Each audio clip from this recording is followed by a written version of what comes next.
मला आपल्या गावाकडे जायचं बरं का, शांत देव. मला दवाखान्यात राहावं लागणार आहे आता. मी निवांत येईल तुमच्या भेटून.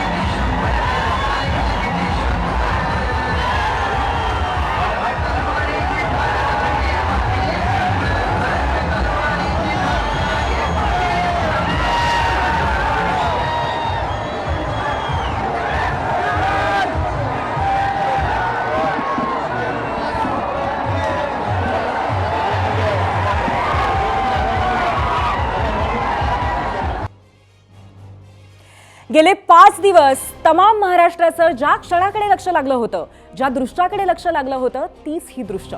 आणि हीच दृश्य पाहिल्यानंतर राज्यभरातील मराठा तरुणांनी केलेला जल्लोष, गुलालाने माखलेली मुंबई आणि 5 दिवसांपासून मुंबईत ठाण मांडून बसलेली लाखोंची गर्दी आणि मराठा समाजाचं जोरदार सेलिब्रेशन, हे सगळं आपण आजच्या भागामध्ये बघणार आहोत. आणि त्यासाठी सुरुवात करूया आजच्या 0 आवरच्या एपिसोडला. नमस्कार, मी पूर्वी भावे. 0 आवरमध्ये आपलं स्वागत. मनोज जरांगे यांच्या आंदोलनाचा आजचा 5वा दिवस अतिशय हॅपनिंग ठरला आणि त्याच्यावरतीच आपण दृष्टिक्षेप टाकणार आहोत. एकीकडे मुंबई हायकोर्टाने आज दुसऱ्या दिवशीही सुनावणीमध्ये सरकारसह आंदोलकांनाही जोरदार फटकारे मारले. त्यातच सकाळी आंदोलन चिरडलं जाणार की काय असं चित्र असताना दुपारी अचानक राधाकृष्ण विखे पाटील, शिवेंद्रराजे भोसले आणि माणिकराव कोकाटे यांच्या शिष्टमंडळाबरोबर हास्य विनोद करत आणि खेळीमेळीच्या वातावरणामध्ये जरांगेंनी आपलं उपोषण सोडलं. मात्र त्यापूर्वी अनेक घडामोडी घडल्यात आणि त्याआधी तुम्हाला थोडक्यात सांगते. हायकोर्टाने काल आदेश दिला आणि जरांगेंनीही आपल्या आंदोलकांना आवाहन केलं. त्यानंतर आज महापालिकेसमोरचा रस्ता, छत्रपती शिवाजी महाराज टर्मिनसचे प्लॅटफॉर्म्स काही प्रमाणात मोकळे व्हायला सकाळी सुरुवात झाली होती. दुपारी 1ला मात्र हायकोर्टाने खरडपट्टी काढत आझाद मैदानही तात्काळ रिकामं करण्याचा आदेश काढला. त्यानंतर वेगानं घडामोडी घडल्या. मैदानामध्ये आंदोलक आक्रमक झाले. आंदोलकाच्या नेत्यांनी 3 वाजताच्या सुनावणीमध्ये न्यायालयाची समजूत घालू अशी भूमिकाही घेतली. पण या सुनावणीमध्ये कोर्टाने अधिकच कठोर भूमिका घेतली. सरकार आणि आंदोलकांना दोघांनाही कठोर शब्दात सुनावलं. आणि त्याच वेळी सरकारनं स्थापन केलेल्या मंत्रिमंडळ समितीची महत्त्वाची बैठक झाली. यात जरांगे यांच्या बहुतांश मागण्या मान्य करण्यात आल्या. बैठकीच्या निर्णयांची प्रत घेऊन विखे आझाद मैदानात गेले आणि सरकारने GR काढल्यानंतर जरांगे यांनी आपलं आंदोलन मागे घेतलं.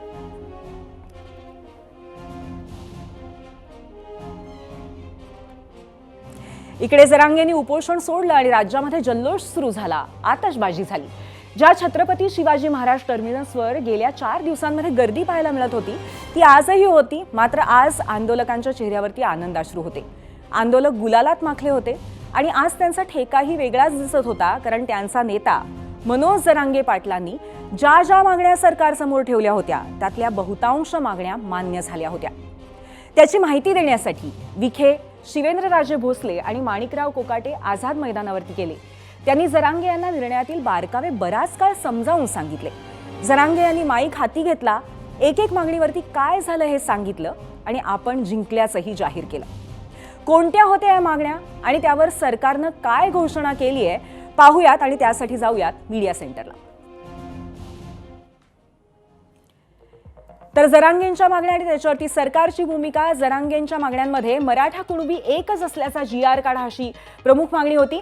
त्यासाठी सरकारच्या घोषणेच्या अनुषंगाने 2 महिन्यांचा वेळ मागितला गेलाय. जरांगेंच्या मागण्यांमध्ये सगळे सोयरे लागू करा, यासाठी 8 लाख हरकतींमुळे वेळ लागेल असं सरकारने सांगितलंय. कायद्यात बसणारं आरक्षण द्या असं जरांगेंच्या मागणीत होतं आणि सरकारच्या घोषणेनुसार उपसमितीने मसुदा तयार केलाय असं सांगण्यात आलंय. मनोज जरांगेंच्या मागणीमध्ये हैदराबाद गॅझेटियरची अंमलबजावणी करण्याबद्दल मागणी होती आणि सरकारच्या घोषणेमध्ये GR काढणार आणि तातडीने मान्यता असं एक महत्त्वाची घोषणा करण्यात आली. जरांगेंनी मागणी केलेली होती सातारा संस्थान गॅझेटियरला मान्यता द्या आणि सरकारने घोषणा केलेली आहे GR काढणार 1 महिन्याच्या अभ्यासानंतर. मराठा आंदोलकांवरचे गुन्हे सरसकट मागे घ्या अशी जरांगेंची मागणी होती आणि सरकारच्या घोषणेअंतर्गत GR काढणार, सप्टेंबर अखेरपर्यंत सगळे गुन्हे मागे घेणार असंही सांगण्यात आलंय. आरक्षणासाठी बलिदान देणाऱ्यांच्या कुटुंबियांना आर्थिक मदत द्यावी अशी मागणी करण्यात आलेली होती आणि सरकारने घोषणा केली आहे GR काढणार, आर्थिक मदत देणार, शैक्षणिक पात्रतेनुसार सरकारी नोकरी देणार. तसंच 58 लाख कुणबी नोंदीचा रेकॉर्ड लावा अशी मागणी आहे आणि सरकारने घोषणा केलेली आहे GR काढला जाईल, ग्रामपंचायतींवरती रेकॉर्ड्स लावणार असंही सांगण्यात आलेलं आहे.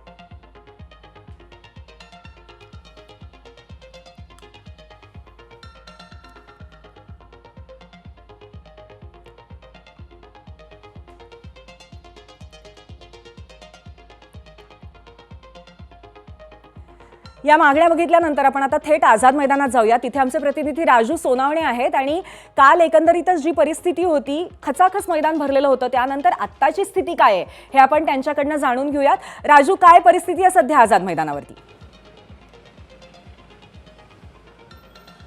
पूर्वी आपण पाहतोय की 5 दिवसापासून मराठा आंदोलनासाठी जे आहे ते आंदोलक या ठिकाणी बसलेले होते. आम्ही ज्या ठिकाणी उभा आहे आझाद मैदानच्या बाहेर परिसरामध्ये आहे आणि पाहतोय की हा संपूर्ण रस्त्यावरती जे आहे ते आंदोलक बसले होते. संपूर्ण रस्त्यावरचा ताबा जो आहे तो आंदोलकांनी 5 दिवसांपासून घेतलेला होता. मात्र आज आपण पाहतोय की सगळी ही रहदारी जी आहे ती आता सुरळीत झालेली आहे. दोन्ही बाजूची वाहनं जी आहेत ती सुरळीत झालेली आपल्याला पाहायला मिळतात. हा अतिशय महत्त्वाचा रस्ता आहे कारण CSTMT स्थानक आहे, महापालिका आहे, आझाद मैदान आहे, कोर्टाकडे जाणारा रस्ता आहे, त्यामुळे आज हा खुला झालेला आहे.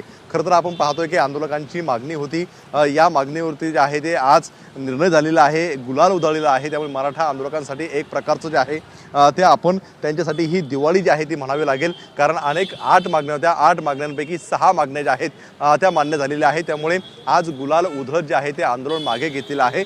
आंदोलक आता मुंबईच्या बाहेर पडायला सुरुवात झालेली आहे. त्यामुळे आपण पाहतोय का हा संपूर्ण भरलेला परिसर जो आहे तो आपल्याला रिकामा होताना पाहायला मिळतोय. वाहतूक जी आहे ती आता सुरळीत झालेली आपल्याला पाहायला मिळते. नक्कीच परिसर रिकामा झालेला आहे, मुंबईचे रस्ते रिकामे झालेले आहेत आणि त्याचबरोबर आंदोलकांच्या सुद्धा मागण्या बऱ्यापैकी मान्य झालेल्या आहेत. ही महत्त्वाची गोष्ट आहे. धन्यवाद आपण जो अपडेट दिला त्याबद्दल. तर या मागण्या मान्य केल्यानंतर सगळ्यात मोठी प्रतीक्षा होती ती मुख्यमंत्री देवेंद्र फडणवीसांच्या प्रतिक्रियेची. आज मुख्यमंत्री देवेंद्र फडणवीस नागपूर दौऱ्यावरती आहेत, पण तिथेही त्यांना पत्रकारांनी गाठलं आणि मराठा आरक्षणावरनं बोलतं केलं.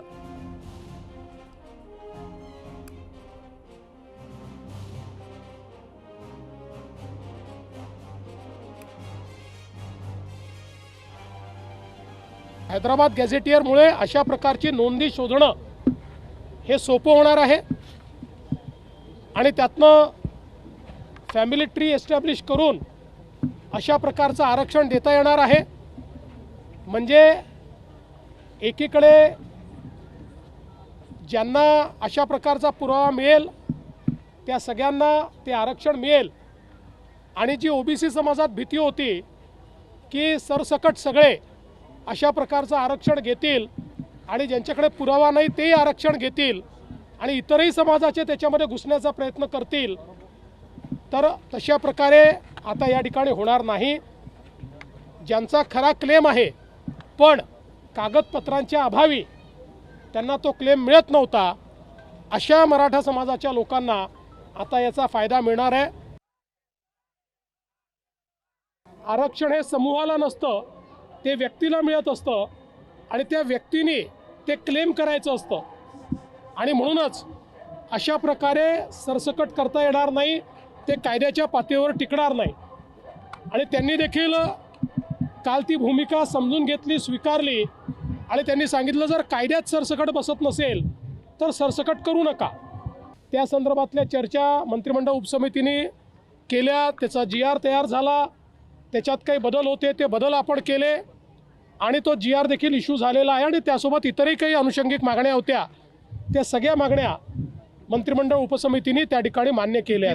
मी एक गोष्ट आपल्याला निश्चितपणे सांगतो, मला दोष दिले, शिव्या दिल्या, तरीही मी समाजाकरता काम कालही करत होतो, आजही करतो, उद्याही करत राहील. मराठा समाज असो, OBC समाज असो की महाराष्ट्रातला कुठलाही समाज असो, प्रत्येक समाजाकरता काम करणं हे माझं मी कर्तव्य समजतो. त्या कर्तव्यात कधी शिव्या मिळतात, कधी तुम्हाला फुलांचे हार देखील. आणि निर्णयाचं स्वागत करत असतानाच मुख्यमंत्री देवेंद्र फडणवीसांनी मुंबईकरांसह मुंबई पोलिसांचेही विशेष आभार मानलेत. शिवाय मुंबई महापालिकेच्या कामगारांचंही कौतुक केलंय. गेले 5 दिवस मुंबईमध्ये आंदोलन सुरू होतं. शिवाय त्यातच गणेशोत्सव होता. त्यामुळे यंत्रणेवरती प्रचंड ताण होता आणि अशातही यंत्रणेनं संयम राखत काम केलं आणि त्याचंच कौतुक मुख्यमंत्र्यांनी केलंय. तर उपमुख्यमंत्री एकनाथ शिंदेंनीही आरक्षणावरच्या निर्णयाचं स्वागत केलं. तेही पाहूयात. मोठ्या प्रमाणामध्ये आलेल्या सर्व बांधव भगिनींचं देखील अभिनंदन करतो. एक मोठा लढा मराठा समाजाने त्यांच्या न्याय हक्कासाठी इथं दिला आणि त्यामध्ये सरकार देखील सकारात्मक निर्णय सरकारने घेतला. मी मुख्यमंत्री देवेंद्रजी यांचे अभिनंदन करतो. देवेंद्रजी, मी आणि अजितदादा आम्ही देखील या बाबतीमध्ये एक सर्वकष चर्चा केली आणि सकारात्मक चर्चा केली आणि त्याचबरोबर आमची जी काही मंत्रिमंडळाची उपसमिती आम्ही गठीत केली होती, राधाकृष्ण विखे पाटील त्यांचे सर्व त्यांच्या समितीमध्ये असलेले सर्व मंत्री यांना देखील धन्यवाद देतो.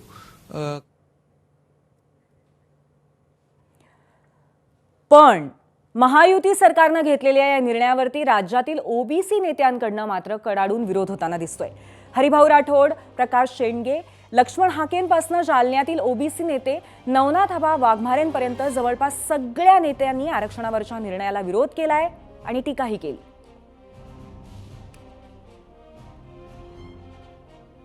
समाजांनी आरक्षणाची लढाई जिंकली याचा अर्थ ओबीसी हरले, जरांगे जिंकले आणि भुजबळ हरले. हा जो निर्णय झालेला आहे अत्यंत चुकीचा झालेला आहे. हैदराबाद गॅझेट लावून GR काढून अशा पद्धतीने मागच्या दराने जर ओबीसी करणं चालू असेल तर हे परमनंट भटके, विमुक्त, छोट्या छोट्या जाती यांच्या आरक्षणावर डल्ला मारण्याचा हा मोठा डाव होता आणि तो सरकारने साधलेला आहे.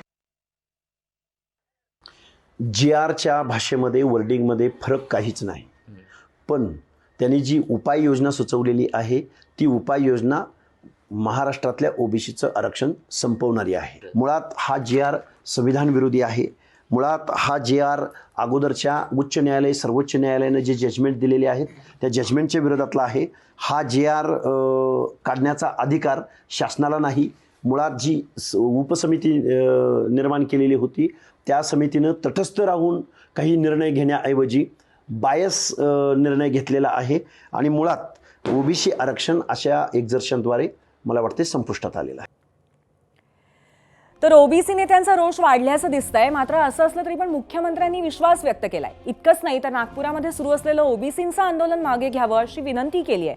नेमकं मुख्यमंत्री काय म्हणालेत आपण पाहूयात.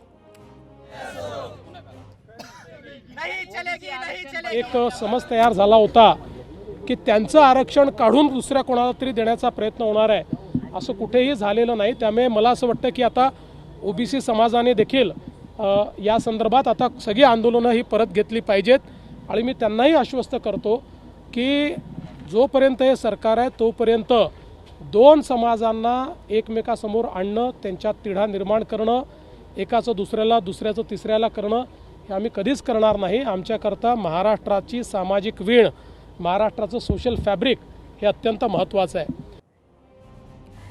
त्यामुळे आता मुख्यमंत्र्यांना तर विश्वास आहे की दोन समाज एकमेकांसमोर येणार नाहीत. मात्र ओबीसी नेत्यांच्या प्रतिक्रिया पाहिल्यानंतर संघर्ष आता नव्याने पेटतो की काय अशी भीती निर्माण होतीये. त्यामुळे इतक्या महत्त्वाच्या विषयावरती सखोल चर्चा आणि विश्लेषण झालंच पाहिजे. म्हणूनच जाऊयात गेस्ट सेंटरला, जिथे आपल्यासोबत आजचे आपले गेस्ट्स आहेत. आपले चारही पाहुणे आपल्यासोबत आहेत. राष्ट्रीय ओबीसी महासंघाचे अध्यक्ष बबनराव तायवाडे, मराठा आरक्षण आंदोलनाची बाजू माध्यमांसमोर मांडणारे गंगाधर काळकुटे, भाजपा आमदार प्रशांत बंब आणि शरद पवारांच्या राष्ट्रवादीचे प्रशांत जगताप. आजच्या या गेस्ट सेंटरमध्ये मी आपल्या सर्वांचं मनपूर्वक स्वागत करते. आणि अर्थातच पहिला प्रश्न मला विचारायचा आहे गंगाधर काळकुटे यांना की ज्या कारणासाठी मराठा आंदोलक मुंबईमध्ये आलेले होते, जे प्रश्न, ज्या मागण्या घेऊन आलेले होते ते हातात पडलं का, काय सांगाल? हो, नक्कीच ज्या मागण्यासाठी आम्ही आलो होतो त्याचा पहिला टप्पा म्हणजे आमच्याकडं आज GR हातात मिळालेत आणि मी याबद्दल महाराष्ट्राचे मुख्यमंत्री माननीय देवेंद्रजी फडणवीस साहेब यांचं जाहीर अभिनंदन करतो सर्वप्रथम. आणि मनोजदादांच्या या उपोषणाला त्यांनी सकारात्मक प्रतिसाद दिला. शेवटी राज्याचे प्रमुख ते आहेत आणि ते म्हणल्याशिवाय काही होत नाही या राज्यात, अशी परिस्थिती आहे. कारण केंद्रात भाजपचं सरकार आहे, राज्यात भाजप सरकार आहे. म्हणून मी सर्वप्रथम त्यांचं अभिनंदन करतो. त्यानंतर एकनाथराव शिंदे साहेब असतील, अजितदादा असतील यांचंही अभिनंदन. आणि तसंच जे उपसमितीचे अध्यक्ष आहेत राधाकृष्ण विखे पाटील साहेब, त्यांचंही खूप खूप अभिनंदन आणि त्यांच्या समितीचं अभिनंदन. तसंच ज्या लोकांनी या आंदोलनासाठी ज्ञात अज्ञात सगळ्यांनी मदत केली, ज्या मुंबईकरांनी आम्हाला सहन केलं, ज्या मुंबई पोलिसांनी, महापालिकेने आणि विशेष म्हणजे ABP माझा आणि सगळ्या मीडियाने आमच्या आंदोलनाला भरभरून प्रसिद्धी दिली, सकारात्मकपणे हे आंदोलन पुढे घेऊन जात असताना आम्हाला मदत केली, त्या सर्व मीडियाचं, ABP माझासह सर्व मीडिया, त्यामुळे आपण समाधानी आहात. आपली ही भावना पोहोचलेली आमच्यापर्यंत. परंतु आता पुढे जाऊया चर्चेमध्ये आणि मी बबनराव तायवाडे यांच्याकडे जाणार आहे. तायवाडेजी, आपली पहिली प्रतिक्रिया आजच्या या GR नंतर, शासन निर्णयानंतरची. नाही, आता शासन निर्णय जर आपण बारकाईने वाचला आणि त्याच्यामध्ये सुरुवातीलाच संदर्भ क्रमांक वाचा 1 व 3 या 2 याचा उल्लेख केलेला आहे. संदर्भ क्रमांक 1 व 3 2000 व 2012चे जे शासन निर्णय SC ST OBC करता व्हॅलिडिटी काढण्याचे दिलेले आहे, त्याच्या अनुषंगाने या GR मध्ये जे म्हटलेलं आहे की दावा करणाऱ्या व्यक्तीचे गावातील, कुळातील, नातेसंबंधातील व्यक्तींना कुणबी जातीचे प्रमाणपत्र मिळाले असल्यास, नातेसंबंधातील व्यक्तींना कुणबी जातीचे प्रमाणपत्र मिळाले असल्यास व दावा करणारा व्यक्ती हा त्याच्या नातेसंबंधातील, कुळातील असून कुणबी असल्याचे प्रमाणपत्र देण्यास ते तयार असल्यास तसे प्रतिज्ञापत्र घेऊन उपरोक्त नवीन गाव पातळीवरील स्थानिक समिती, वंशावळ समितीच्या साहाय्याने आवश्यक ती चौकशी करेल, नंतर ते अहवाल देईल आणि त्या अहवालाच्या आधारेच ते प्रमाणपत्र निर्गमित होईल. हा सध्याच्या परिस्थितीमध्ये नियम आहे. नवीन नियम कुठे आला? किंवा सरसकट गॅजेटमध्ये मराठा समाजाचं नाव ज्याच्या समोर लिहिलेलं आहे त्या सर्वांना कुणबी किंवा मराठा कुणबीची प्रमाणपत्र द्या, अशा प्रकारचा उल्लेख या GR मध्ये. पण मग लक्ष्मण हाके, OBC नेते लक्ष्मण हाके असं म्हणाले की हे संविधान विरोधी आहे, त्याचं काय कारण आहे? तसंच हरिभाऊ राठोड सुद्धा असं म्हणाले. वैयक्तिक प्रश्न असेल तो नाही. मी अभ्यासाअंती बोलत असतो, माझ्यावरती नेहमी टीका होत असते, मी त्या टीकेला घाबरत नाही. विरोधाला विरोध करायचं नसते. जेव्हा आम्ही एका समाजाचं नेतृत्व करतो तेव्हा आमच्या समाजाचं पण मग तुम्ही या निर्णयाचं स्वागत करता का तायवाडेजी, राष्ट्रीय OBC महासंघाचे अध्यक्ष म्हणून? हो, OBCचं नुकसान कुठेच झालेलं नाही ना. याच्यापूर्वीचं 2000, 2012, 2018चे शासन निर्णय वाचा. त्या शासन निर्णयामध्ये सद्य परिस्थितीत SC ST आणि OBC या तिन्ही कास्टला व्हॅलिडिटी काढण्याकरता जे नियम दिलेले आहे त्याच अनुषंगाने या GR मध्ये सुद्धा जो शब्दप्रयोग केलेला आहे की नातेसंबंधातील व्यक्तींना कुणबी जातीचे प्रमाणपत्र मिळाले असेल तरच तो अर्ज करू शकेल. त्याच्या वडिलोपार्जित नातेसंबंध, वडील, आजोबा, पंजोबा, खापर पंजोबा या वंशावळीतील कुठल्याही नातेवाईकाकडे जर कुणबी जातीचे प्रमाणपत्र नसेल तर ती व्यक्ती अर्ज करण्यासच पात्र नाही आहे. त्याच्यामुळे नवीन याच्यामध्ये काय आलेलं आहे आणि त्याच्यामुळे आमच्या OBCचं याच्यामध्ये कुठेही नुकसान झालेलं नाही, या मतावरती मी ठाम आहे. तायवाडेजी, कुठेतरी जे मुख्यमंत्र्यांनी म्हटलेलं होतं की दोन्ही बाजूचे हितसंबंध जपले जातील, ते झालंय आणि त्यामुळे आता जे उपोषण चालू होतं तेही आपण मागे घेणार का? नाही, सध्या कारण आमची ही प्रमुख मागणी होती की OBCच्या आरक्षणाला धक्का लागता कामा नये आणि सरसकट कुणबी जातीचे प्रमाणपत्र देण्यात येऊ नये. त्यासोबतच इतर 13 मागणीसुद्धा सरकारकडे आम्ही केलेली आहे. सरकारने अजून त्या मागण्यांबाबत आमच्याशी चर्चा केलेली नाही, आम्हाला कुठलं आश्वासित केलेलं नाही. म्हणून त्या मागण्यांवर जोपर्यंत अंतिम निर्णय होत नाही तोपर्यंत आमचंसुद्धा आंदोलन सुरू राहणार आहे. आणि आता या GRचं पुन्हा सखोल अभ्यास केल्यावरती जर आमच्या वकील मंडळीला किंवा आमच्या तज्ज्ञांना याच्यामध्ये काही शंका कुशंका येत असेल तर त्याचंसुद्धा सरकारकडून जोपर्यंत निराकरण होणार नाही तोपर्यंत आम्ही आमचं आंदोलन मागे घेणार नाही. आणि मी आपल्याला विनंती करतो की मला चर्चेला जायचं असल्यामुळे आपण मला रजा द्याल. पहिल्यांदा मी अशा प्रकारची रजा आपल्याला मागतो आहे, ती आपण रजा द्याल अशी मी अपेक्षा करतो. नक्कीच धन्यवाद. तुम्ही आम्हाला आज तुमचा वेळ दिलात आणि त्याचबरोबर चर्चा केलीत त्याबद्दल धन्यवाद तायवाडेजी. यानंतर प्रशांत बंब यांच्याकडे जाऊयात. प्रशांतजी, मुद्दा असा आहे की आत्ता ओबीसींच्या वतीने हरिभाऊ राठोड आणि त्याचबरोबर लक्ष्मण हाके यांनी मात्र या GRच्या बाबतीमध्ये टीका केलेली आहे आणि मराठा बांधवांनी याचं स्वागत केलेलं आहे. त्यामुळे या बाबतीमध्ये आता सरकारची भूमिका किंवा सरकारला यश पूर्णतः मिळालं आहे असं आपल्याला वाटतं का? बघा, सरकारला तर यश मिळालंच आहे, पण त्याहीपेक्षा जे आंदोलक आहेत श्री मनोज भाऊ जरांगे यांच्या नेतृत्वामध्ये त्यांचं समाधान झालं आहे. आणि ते याकरता झालं आहे, काय होतं, या अगोदर त्यांची मागणी जी होती, जे आम्ही सांगत होतो की जे मनोज भाऊ जे सांगतायत त्याला थोडंसं त्यांनी समजून घेतलं पाहिजे, ते होतं सरसकट हा मुद्दा जो होता तो ओबीसींवर अन्याय करणारा तर होताच. म्हणजे नुसतं ओबीसीवर अन्याय करणारा होता असं आपण म्हणण्यापेक्षा पण तो समजा मी एखाद्याशी काही मॅरेज केलं, लग्न केलं, तर ते सगळे सोयरे दुसऱ्या जातीचे असले तरी त्यांना भेटणार होतं. म्हणजे इतरही जातीचे असे बरेच नमुने आहेत त्याच्यामध्ये, म्हणून ते कायदेशीर टिकणारं नव्हतं. आणि ती गोष्ट झाल्याबरोबर बाकीचे सगळे दरवाजे आपोआप उघडले गेले. आणि आज जो कुणबीच्या बाबतीमध्ये हैदराबाद गॅझेट लागू करण्यात आलेला आहे, त्याला अधिकचं जे अगोदरचे व्यवस्थितरित्या अधिकारी होते त्यामध्ये ग्राम महसूल अधिकारी, ग्रामपंचायत अधिकारी आणि ग्रामीण कृषी अधिकारी, म्हणजे त्याची स्पीड वाढणार आहे आता. आणि मी हे सांगत होतो कालसुद्धा की सन्माननीय फडणवीस साहेब जेव्हाही जे काम करतात ते टिकेल असं करतात, दबावात करत नाही. परंतु समजा कोणी काही बोललं त्याला हालाहाव लावून मतलब नाही आहे अगोदरसारखं.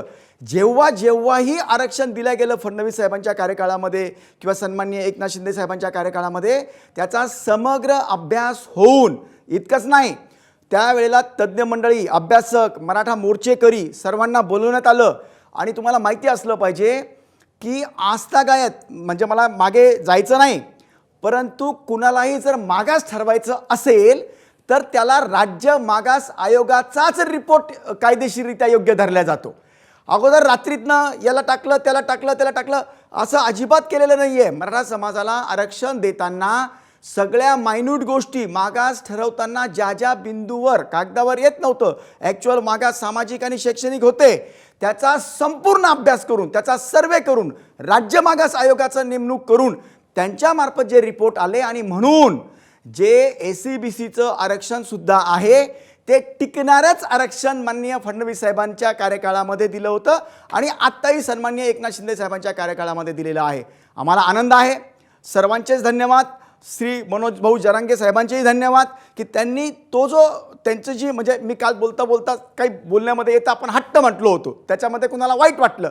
हट्ट म्हणजे एखादी गोष्ट आम्ही सांगतो त्याला थोडंसं समजून घ्यायला पाहिजे आम्ही, म्हणजे आमची सरकार, तर ती गोष्ट होत नव्हती. पण आज सर्वांचे धन्यवाद की योग्यरित्या सर्वांचं समाधान होईल. नुसतं समाधान होणार नाही तर ज्या गोष्टी करता आपण आंदोलन केलं होतं त्याची पूर्तता पण होईल. अशामुळे झाल्यामुळे सर्वच आंदोलक आणि प्रशांतजी, काल तुम्ही बोलता शरद पवार यांच्यावरती सुद्धा टीका केलेली होती आणि त्यांच्या पक्षातील प्रशांत जगतापजी आपल्या सोबत आहेत, आपण त्यांच्याकडे जाऊया. प्रशांतजी, सरकारने आज जो GR काढलेला आहे, जे वचन दिलेलं आहे ते सरकार पूर्ण करू शकेल का? काय वाटतं आपल्याला?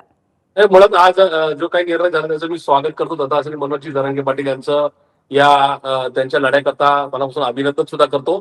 पण आज जे काय सरकारने पत्र दिलंय त्या अनुषंगाने एवढंच लक्षात आलेलं आहे की ज्यांच्या हैदराबाद गॅजेट असेल किंवा सातारा गॅजेट असेल याच्यामध्ये ज्यांच्या नोंदी सापडतील त्यांनाच या ठिकाणी हे ओबीसीचं सर्टिफिकेट किंवा कुणबीचं सर्टिफिकेट मिळणार आहे. सरसकट मराठ्यांना मिळणार नाहीये. हे त्यांनी लेखी या ठिकाणी मनोज जरांगे पाटलांना दिलंय आणि त्याचबरोबर एकीकडे लेखी दिलंय आणि स्वतः माननीय देवेंद्रजी फडणवीस यांनी नागपूरमध्ये लाईव्ह जाऊन त्या ठिकाणी पत्रकार परिषदेद्वारे या ठिकाणी राज्यातल्या देशातल्या मराठा समाजाला सांगितलेलं आहे की आम्ही व्यक्तीला त्या ठिकाणी कुणबीचं सर्टिफिकेट देत आहोत, समूहाला नाही. याचाच अर्थ ज्यांच्या बापदाद्यांच्या या ठिकाणी कुठेतरी नोंदी सापडतील त्यांनाच या ठिकाणी नाही का ते कुणबीचं सर्टिफिकेट मिळणार आहे, सरसकट मराठ्यांना नाही. याचा अर्थ सरसकट सगळ्या बाकीच्या मराठ्यांना कुठेतरी त्यांच्या तोंडाला पानं पुसण्याचं काम झालेलं आहे. मला असं वाटतं की हे सरकार मनोज जरांगे पाटलांच्या जीवनाची आणि मराठा समाजाच्या भावनाशी खेळतंय. त्याच्यामुळे आज हे जे पत्र दिलंय ते लोकसभेचा दारुण पराभव झाल्यानंतर विधानसभा जिंकण्याकरता नवी मुंबईचे पत्र दिलं होतं. तसंच बरोबर आहे. पत्र आता प्रशांतजी, उद्याच्या तुम्हाला क्षणभर जिल्हा थांबवते आणि परिषद प्रशांत पंचायत बंब यांच्याकडे जाते. समिती प्रशांत आता बंबजी, तुम्हाला हा आरोप पटतो आहे का प्रशांत जगताप यांनी केलेला? एकीकडे जगताप साहेब सगळं ॲक्सेप्ट करतायत. ते जे म्हणणं आहे तेच आमचं म्हणणं आहे. ते म्हणतात की अशा नोंदी असल्या तरच भेटतील.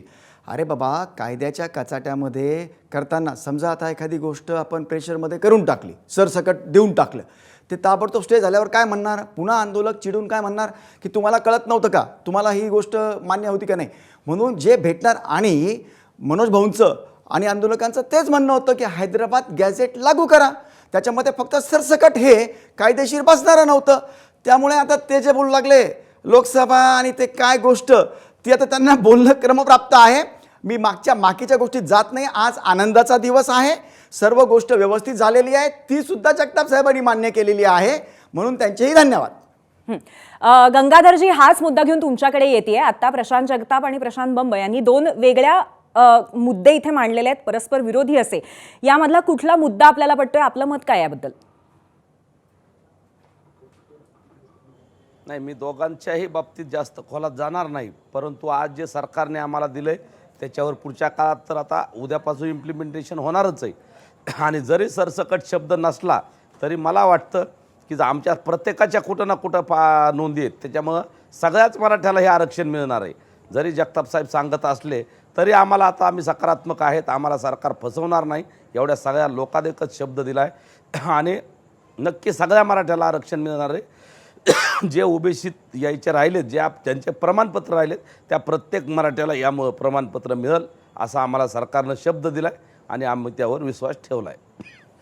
म्हणजे आपण पूर्णपणे सरकारच्या अनुषंगाने सकारात्मक आहात असं यामध्ये दिसतंय.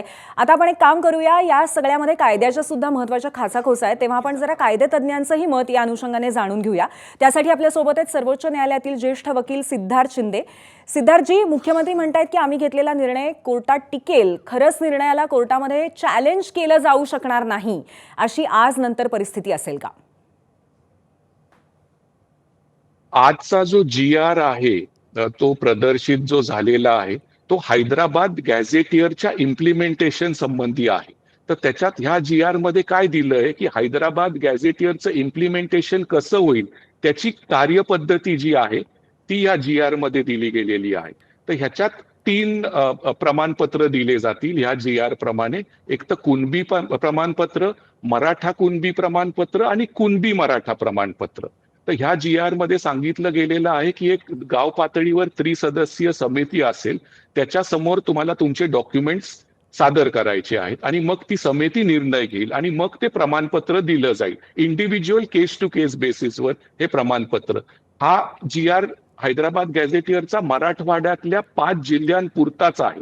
हा जो GR आहे तो GR इम्प्लिमेंट करायला जेव्हा तो GR प्रदर्शित होईल ऑफिशियली, असं मंत्री मला वाटतं आज म्हणाले उद्या परवा तो प्रदर्शित होईल, त्याच्यानंतर त्याचं इम्प्लिमेंटेशन सुरू होईल. म्हणजे त्रिसदस्यीय समिती बनेल आणि मग प्रोसेस स्टार्ट होईल. आता GR एकदा इम्प्लिमेंट झाला की कोणी ह्याच्या विरुद्ध याचिका दाखल करू शकतं, कोणीही नागरिक किंवा संस्था. हायकोर्टात ते एक रिट पिटिशन दाखल करू शकतात. मग तो GR तिथे कसा टिकवायचा ती सरकारची जबाबदारी आहे, कारण GR सरकारचा आहे. पण कोणत्या बेसिसवर हा GR चॅलेंज होऊ शकतो की हा असंविधानिक आहे, हा डिस्क्रिमिनेटरी आहे, कोणावर तरी हा अन्याय करत आहे, ह्या सर्व बाबींबद्दल हा GR चॅलेंज होऊ शकतो. आता GR बरोबर आहे. मला असं वाटतं की त्यामुळे काही कायदेशीर अशा बाबी अजूनही आहेत. प्रशांत बंबजी, पुन्हा एकदा तुमच्याकडे येते. त्यामुळे अशा पद्धतीच्या ज्या कायद्याच्या चौकटीतल्या अडचणी येऊ शकतात, जी चॅलेंजेस येऊ शकतात, त्यासाठी सरकार तयार आहे का? काय सांगाल? नक्कीच तयार आहे. बघा, हा जो GR काढण्यात आलेला आहे ना, हा कुणावरही अन्याय करणारा नाही. जर समजा कुणबी नोंद असेल तर द्यावीच लागेल ना. अरे बाबा, ज्या वेळेला दिली पाहिजे होती त्यावेळेला दिली गेली नाही आहे. आमची सरकार आल्यानंतर जे कुणबी सापडत आहेत, कुणबी हे OBC मध्ये आहेत, हे अगोदरच मान्य झालेलं आहे. आणि गॅझेटियर प्रमाणे त्याची जी काही ओळख पटवायची आहे, माझे नातेवाईकाची, ब्लड रिलेशनची, ती पटल्यानंतर कुणावर अन्याय होण्यासारखं कुठेच प्रश्न येत नाही, कारण की अगोदरच्याच कायद्याचं पालन आता होऊ लागलं. मायन्यूटली जे राहून गेलेले आहेत त्यांच्या सगळ्या तपासण्या करून, मी जसं अगोदर सांगितलं, ग्रामीण भागातले महसूल अधिकारी, ग्रामीण म्हणजे त्या गावातले, तिथले पंचायतचे, तिथले, हे सगळ्यांची चौकशी होऊन आणि नंतरच त्याला दिलं जाणार आहे. म्हणून कुणावरही अन्याय होणार नाही. आणि मराठा समाजाचं खरंच कुणाचं कुणबी असूनही राहून गेलं होतं ना, ते राहून गेलेलं आत्ता शोधून त्यांना देणं क्रमप्राप्तच आहे, तर ते दिलंच गेलं पाहिजे. म्हणून कायदेशीर कोणतीही अडचण येणारा हा GR अजिबात नाहीये. बरोबर आहे, अडचण येणारा GR नाही आहे. गंगाधरजी, तुमच्याकडे येते. तुमच्यासाठी असा प्रश्न आहे की आता पुढच्या 2 महिन्यामध्ये हा GR प्रत्यक्ष लागू होईपर्यंत जो कालावधी आहे ह्याच्यामध्ये जनजागृतीसाठी काही वेगळी मोहीम केली जाणार आहे का आपल्याकडनं? समाजातल्या बांधवांसाठी कशा पद्धतीने काम होणार आहे? नक्की सरकार असेल, प्रशासन असेल, मग गाव पातळीपासून तालुका पातळीपर्यंत, जिल्हा पातळीपर्यंत आणि राज्य सरकार किंवा शिंदे समिती आणि ज्या आता समित्या होणार आहेत त्या सगळ्याशी आमचे मराठा समाजातले गावागावातले बांधव असतील, तालुक्या स्तरावरचे बांधव असतील किंवा जिल्हा स्तरावरचे बांधव आणि राज्य स्तरावरचे, हे सगळेजण त्या प्रत्येक प्रक्रियेवर लक्ष ठेवून राहणार आहेत. हैदराबाद गॅजेटमुळं मराठवाड्यातला लोकांना फायदा होणार आहे. सातारा गॅजेटमुळं पश्चिम महाराष्ट्रातल्या बांधवांना फायदा होणार आहे. आणि राहिलेलं औंध संस्थांचं गॅजेट असेल, कोल्हापूरचं गॅजेट असेल किंवा मराठान कुणबी एक आहेत, हा सुद्धा 2 महिन्यात GR काढायचा शब्द आज तिथं दिला आहे. त्यामुळं सरकार सगळ्या अर्थाने प्रत्येक मराठ्याला आता आरक्षणाचा लाभ देण्यासाठी सकारात्मक आहे. त्याच्यामुळं आम्ही त्यांच्यासोबत समन्वयाने काम करू. विरोधी पक्षाच्या लोकांना यात सामावून घेऊ. या समाजाच्या या प्रश्नावर कुणीही राजकारण करू नये, राजकारण करणार नाहीत. सगळ्यांनी मिळून, सगळ्या जाती धर्मातल्या लोकांनीसुद्धा मिळून आता मराठा समाजाच्या या प्रश्नात थोडंसं येणाऱ्या काळात आम्हाला मदत करावी. आम्ही नक्की मराठा समाज म्हणून येणाऱ्या काळात त्यांचेही ऋण फेडू आणि नक्की या प्रक्रियेवर आमचं बारकाईनं लक्ष असेल, मनोदादाचं लक्ष असेल. जिथं जिथं अडचण येतील तिथं राज्याच्या मुख्यमंत्री महोदयांना मनोजदादा स्वतः बोलतील. आत्तापर्यंत प्रत्येक गोष्टीवर मनोजदादांनी एक नोंद निघल्यानंतर त्याच्यासाठी अख्खं गावागावाच्या नोंदी निघल्यात, त्यासाठी मनोजदादा बारकाईने लक्ष ठेवून होते. व्हॅलिडिटीच्या बाबतीतही आणि प्रमाणपत्राच्या बाबतीतही पुढच्या काळात मनोजदादांच्या नेतृत्वाखाली सगळा मराठा समाज आणि सगळे बांधव ताकदीनं लक्ष देतील. आणि मला वाटतं राज्याचे मुख्यमंत्री हे एक वकील आहेत, कायद्याचे अभ्यासक आहेत आणि ते आम्हाला प्रत्येक कोर्टात. गंगाधरजी, पण त्याचबरोबर आणखी एक महत्त्वाचा प्रश्न असा आहे की हैदराबाद गॅझेटियरची अंमलबजावणी झाल्यानंतर मराठवाड्यामध्ये कशा पद्धतीने फायदा होणार आहे? नाही, प्रत्येक मराठ्याला त्याचा फायदा होईल. कारण मराठवाड्यातल्या गॅझेटियर जर आपण बघितलं तर त्या गॅझेटियरमध्ये सगळे मराठे हे कुणबीच आहेत असं सांगितलेलं आहे आणि त्याचे पुरावे आहेत आमच्याकडं. ते वेळोवेळी जर कोणी कोर्टात गेलं तरी आम्ही त्याला तिथं आम्ही बाजू मांडायला पक्के आहेत. बाकी आमच्याकडं प्रत्येक काही वैयक्तिक पुरावे आहेत, काही गॅझेटियरमधले पुरावे आहेत, काही देवस्थानचे पुरावे आहेत, सगळ्या काही महसूल नोंदीमधले, काही खासरा पत्र आहेत, काही रजिस्ट्री ऑफिसमध्ये आहेत, प्रत्येक ठिकाणचे पुरावे आहेत आणि काही वैयक्तिकही पुरावे आहेत. आता समिती नेमल्यामुळं वैयक्तिक आपल्याला प्रत्येक प्रकरणात आम्हाला लक्ष ठेवता येईल आणि गावोगावात तालुक्याची समिती, गावाची समिती असेल, त्या सगळ्या संघ सुसूत्रता आणून नक्की आम्ही प्रत्येक मराठ्याला आरक्षण मिळवून देण्यासाठी मनोजदादाच्या नेतृत्वाखाली या महाराष्ट्रातले सगळे मराठा सेवक आणि मराठा समाज लक्ष घालून प्रत्येक मराठ्याचा फायदा करून घेऊ. आता पुन्हा एकदा आपण ॲडव्होकेट सिद्धार्थ शिंदे यांच्याकडे जाऊयात. सिद्धार्थजी, मराठा कुणबी GR साठी 2 महिन्यांचा वेळ घेतलाय, पण 2 महिन्यामध्ये हे खरोखरच होण्यासारखं आहे का? आणि त्याचबरोबर हैदराबाद गॅझेटियरची अंमलबजावणी हा सुद्धा महत्त्वाचा मुद्दा आहे. आता ह्या GR मध्ये असंही म्हणलेलं आहे की जर तुम्हाला 1967च्या आधीपासून तुम्ही त्या एरियाचा, जर तुम्ही त्या एरियाचे रहिवासी असाल 1967च्या आधीपासून, तुमच्याकडे काही कागद नाहीयेत, तर तुम्ही ह्या त्रिसदस्यीय कमिटीला एक ॲफिडेव्हिट द्यायचं आहे किंवा मी आणि माझे पूर्वज हे 1967च्या आधीपासून या स्थानिक एरियामध्ये राहत आहे आणि त्याच्याबरोबर तुमच्या एखाद्या नातेवाईकाचं, तुम्हाला जे ऑलरेडी कुणबी आहेत त्यांचं सर्टिफिकेट जोडायचं आहे. मग ही कमिटी त्याच्यात इन्व्हेस्टिगेशन करेल आणि ते जर व्यवस्थित असलं तर तुम्हाला जात प्रमाणपत्र दिलं जाईल. आता जात प्रमाणपत्र हे जेव्हा तुम्हाला दिलं जाईल, कुणबी मराठा किंवा मराठा कुणबीचं, हे काही लाखांमध्ये लोकांना दिलं जाईल. कारण शिंदे समितीकडे तसे पुरावे आहेत, निजाम गॅझेटच्या प्रमाणे त्यांच्याकडे पुरावे आहेत. तर काही लाखांनी तुम्हाला ते प्रमाणपत्र लोकांना एखाद्या वेळेस दिले जातील, बघा ते पण प्रमाणपत्र चॅलेंज होऊ शकतील, कारण त्याच्यावर ऑब्जेक्शन्स बोलवले जातील, मग त्याचे इंडिव्हिज्युअल चॅलेंज होतील. आणि जे हे ह्या GR प्रमाणे प्रमाणपत्र दिले जातील त्या लोकांचा मग जात पडताळणी झाल्यावर त्यांचा ओबीसी मध्ये, जे करंट ओबीसी आहेत त्याच्यात समावेश केला जाईल. कारण ऑलरेडी ओबीसी मध्ये कुणबी मराठा, मराठा कुणबी हे ऑलरेडी आहेत, विदर्भातले आहेत, कोकणातले आहेत. तर तसं मराठवाड्यातल्या लोकांना पण याचा फायदा होईल. आणि मग साहजिक आहे की हे इम्प्लिमेंट झालं आणि ह्याचे प्रमाणपत्र देण्यात जेव्हा येतील तेव्हा ओबीसी मध्ये हे समाविष्ट होतील. तर ओबीसी समाज हा नाराज होणार हे नक्की आहे, कारण हे वस्तुस्थिती आहे. आता मग ओबीसी समाज पण त्याच्यावर आंदोलन करेल. तर आता ह्या GR विरुद्ध कोणीही जेव्हापासून हा GR प्रदर्शित होईल कोणीही कोर्टात जाऊ शकतं ह्या GR संबंधी. प्रशांतजी, हा जो तिढा सांगितला जातोय, हा जो तिढा आहे प्रशांत बंबजी, हा तिढा कसा सोडवायचा? बघा, मी गंगाधरजींना पण एक गोष्ट सांगू इच्छितो की आपल्याला कायदेशीर कागदपत्रांची पूर्तता करावीच लागणार आहे. म्हणजे आपण जे सांगू लागलो की सरसकट मराठे आहेत हे आपल्याला प्रूव्ह करावं लागणार आहे कुणबी म्हणून.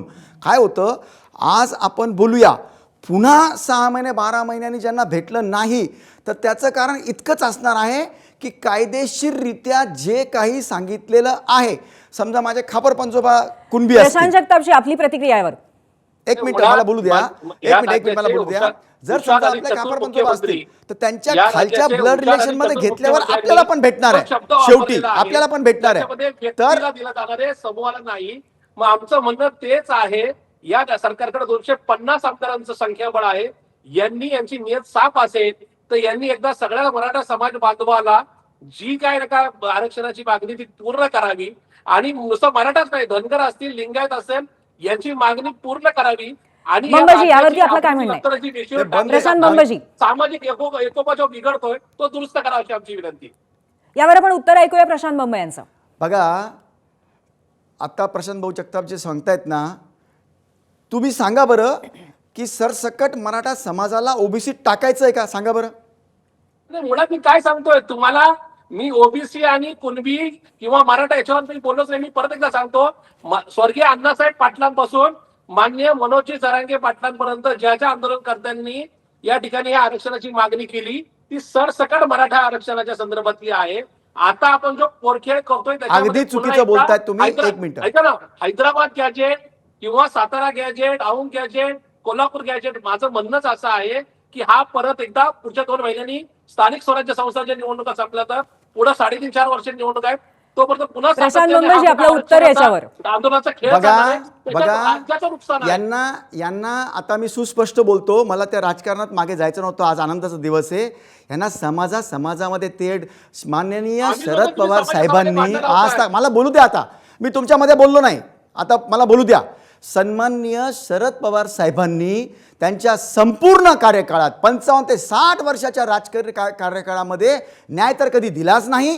सन्माननीय फडणवीस साहेब मुख्यमंत्री झाल्यानंतर सगळ्या समाजांना बरोबर घेऊन मराठा समाजाला पण इतका अन्याय जो काही मागे झालेला होता त्याला पुढे नेत फक्त आरक्षणाचा एक मुद्दा नाही आहे समाजाला बाहेर काढण्याकरता अण्णासाहेब पाटील आर्थिक विकास महामंडळ असेल, सारथी असेल, शिष्यवृत्ती योजना असेल, लाखो उद्योजक बनवण्याचा विषय असेल, हे मराठा समाजाकरता सांगतोय मी. यानंतर जितके शेतकऱ्यांचे विषय मराठा किंवा इतरही सोलार जितके जलयुक्त याला बाहेर काढण्याचा प्रयत्न हे बरोबर चालूच नाही. राज्य अस्थिर व्हावं. एक मिनिट जे चांगलं झालेलं आहे त्याला चांगलं म्हणायचं नाही, ते आपण कधी केलं नाही म्हणून दुसऱ्याचं चांगलं कधी नक्कीच बंबजी, हा मुद्दा कळलेला आहे आणि आपण हा आरोप यापूर्वी पण केला. त्यावरती जगतापजींना काय म्हणायचं आपण ऐकूया. प्रशांत जगतापजी, त्याला त्यांनी मान्य केलं पाहिजे. राज्य सरकारला विनंती आहे, या राज्यामध्ये मराठा विरुद्ध ओबीसी हे जे काय गंभीर स्वरूपाचं नाही का सामाजिक वितृष्ट जे निर्माण होत आहे ते कृपया थांबवावं. त्याच्याच करता हे सरसकटचं करणं गरजेचं आहे. मी ओबीसी या दृष्टीने हातच लावले नाही. माझं म्हणणं आहे स्वर्गीय अण्णासाहेब पाटलांपासून मान्य प्रशांत जगतापजी, तुमचा मुद्दा आम्हाला कळलेला आहे आणि आता प्रशांत बंब यांनी म्हटल्याप्रमाणे आज आनंदाचा दिवस आहे. 5 दिवस जे उपोषण केलं आणि जे आंदोलन केलं त्याचं फळ मिळालेलं आहे आणि गंगाधरजी, त्यामुळे आता शेवटी तुमच्याकडे येते. या 5 दिवसांचं फळ घेऊन घरी जाताना आता कशी भावना असणार आहे आंदोलकांची? सर्वप्रथम मनोज दादांचे आभार मानावे लागतील मला जाताना, कारण त्या माणसानं स्वतः 7 उपोषण अगोदर केलेत आणि 2 वर्ष झालं ताई पायाला भिंगरी लावून महाराष्ट्रात ते फिरतायत. आम्ही सगळे त्यांच्या सोबत आहेत आणि त्यांनी 8वं उपोषण करत असताना जीव धोक्यात घातला. बरोबर आहे, पण त्याच्यामुळं त्याचबरोबर फडणवीसांचे, जात मुख्यमंत्री असताना फडणवीसांचे पण त्यांचे आभार धन्यवाद मानणार द्यावे का? लागतील. विखे कमिटीचे पण हा, आणि फडणवीस त्याच्याबरोबर साहेबांचे, लगेच विखे फडणवीस कमिटीचे- साहेबांचे सुद्धा मानणारच होतो. मुख्यमंत्री म्हणून त्यांनी आतापर्यंतच्या मुख्यमंत्र्यांपेक्षा मागचंही आरक्षण त्यांनी दिलं होतं, आताचंही त्यांनी दिलंय. म्हणजे या माणसात धमक आहे, निर्णय घ्यायची धमक आहे आणि आरक्षण टिकवण्याची धमक आहे. असं मागच्या आरक्षण जे 16% दिलं होतं तेही त्यांनी हायकोर्टात टिकवलं होतं आणि हे सुद्धा टिकवतील. आणि शेवटच्या मराठ्याला, प्रत्येक मराठ्याला आरक्षण मिळेपर्यंत फडणवीस साहेब जातीनं यात लक्ष देतील. हे सुद्धा ही भावना आम्ही इथून जाताना आमच्या मनात आहे, प्रत्येक मराठ्याच्या मनात आहे. आणि मराठा समाजाच्या वतीने पुन्हा एकदा त्यांचं अभिनंदन, मनोजदादाच्या वतीनं अभिनंदन आणि विरोधी पक्षाचं सुद्धा अभिनंदन. आणि इथं जे जे नक्कीच गंगाधरजी, तुम्ही अभिनंदनाच्या योग्य नोटवरती ह्या कार्यक्रमाला आणून ठेवलेला आहे. फक्त 30 सेकंद पूर्वीजी फक्त 30 सेकंद. बघा, मी सुद्धा काल या बाबतीमध्ये काही भावना व्यक्त केल्या होत्या. तर माझ्याकडून सुद्धा सन्माननीय मनोज भाऊंचे, गंगाधरजीचे, सर्व आंदोलकांचे मनपूर्वक आभार. एक चांगला तोडगा त्यामध्ये निघालेला आहे. उपसमितीचे आभार फडणवीस साहेबांच्या नेतृत्वामध्ये झालेला आहे. नक्कीच सर्व प्रशांतजी आंदोलकांचे कळलेलं आभार आहे. व्यक्त आणि आज करतो. आणि अतिशय माझ्या चांगल्या कालच्या ज्या भावना होत्या संवादाच्या त्या नोटवरती हा समाजाच्या कार्यक्रम आपण चांगल्या करताच थांबवतोय. होत्या, हेच मी आवर्जून सांगू इच्छितो. नक्कीच धन्यवाद. नक्कीच. आणि उत्तम विसंवाद नाही तर संवादाच्या नोटवरती आज आपण हा कार्यक्रम थांबवतोय. हे अतिशय उत्तम आहे. धन्यवाद, आज तुम्ही आम्हाला वेळ दिलात आणि त्याचबरोबर आमच्याशी संवाद साधलात त्याबद्दल. थँक्यू. एबीपी माझा, उघडा डोळे बघा नीट.